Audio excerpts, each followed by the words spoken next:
Frindle, Chapter 14. Inside Nick. On the outside, Nick was still Nick. But inside, it was different.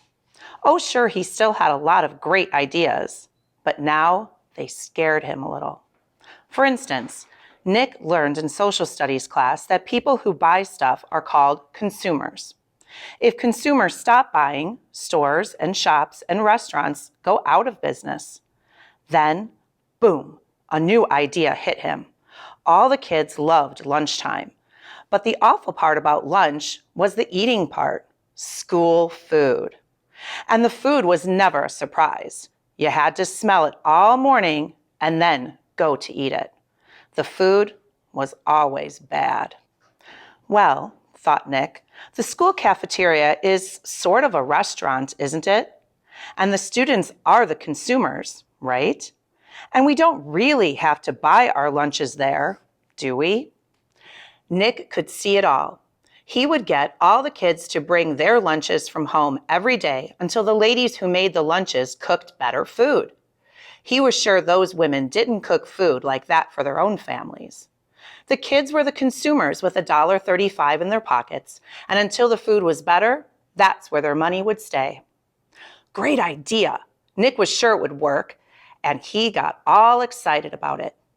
But then Nick remembered what had happened with Frindle. It stopped him cold. He was sure that if all the kids stopped buying lunch, sooner or later someone would figure out that it was all Nick Allen's idea. He would get in trouble.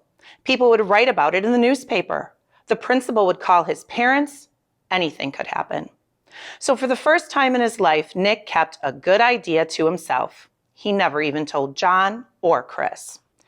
And that changed Nick. His mom was the first to notice. "Are things okay at school, honey?" She asked him one day in early March. He had seemed kind of down, a little sad. It worried her. "Sure," said Nick. "Everything's fine.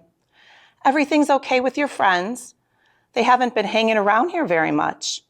Mom, honest, everything's fine. It's winter. Everyone's really busy with hockey and basketball. That's all."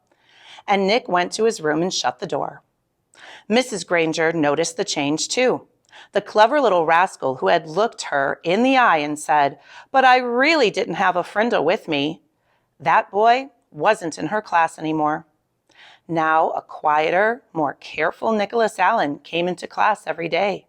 He did all his work perfectly, didn't speak until she called on him, and didn't laugh and joke with his friends like he used to.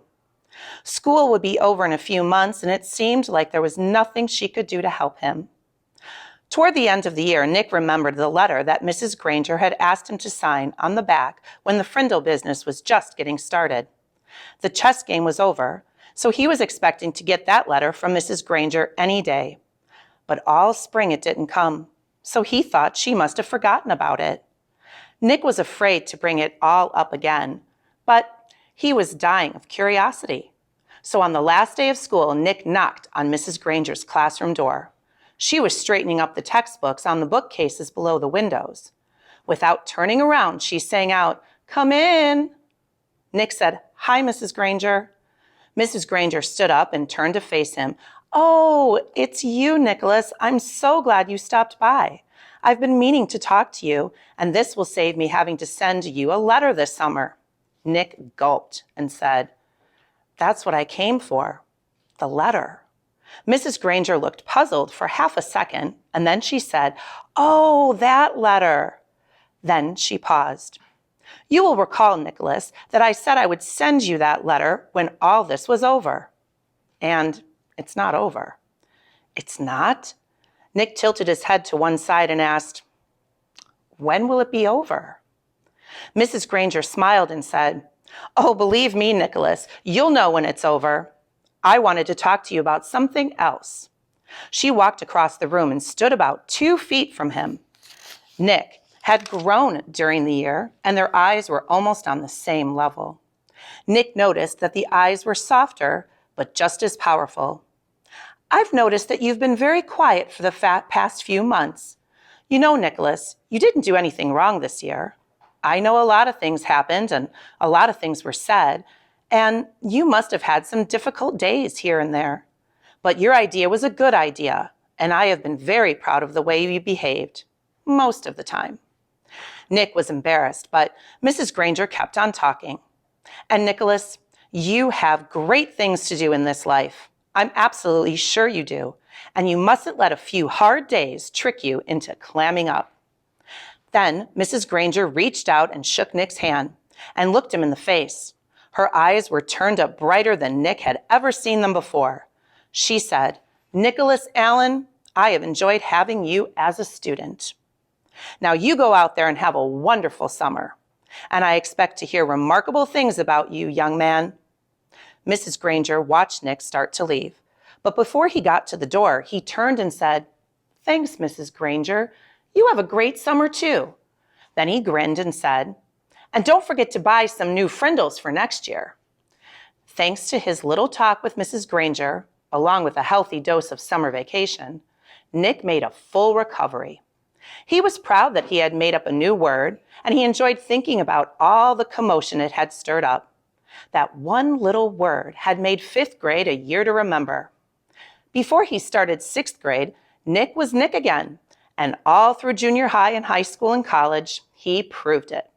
For example, 2 years later, all the school cafeterias in town were serving delicious food at least 4 days a week, all because of Nick the consumer. And the state superintendent of schools had made a special trip to Westfield to learn why this little town had the most successful school lunch program in the state. And in high school, well, the stories about Nick's other adventures could go on and on and on. But that would delay the end of the story, the one that started when Nick was in 5th grade. Because the end of this story came later, 10 years later.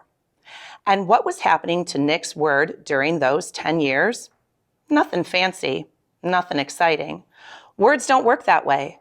Words either get used or they don't. And Frindle was being used more and more.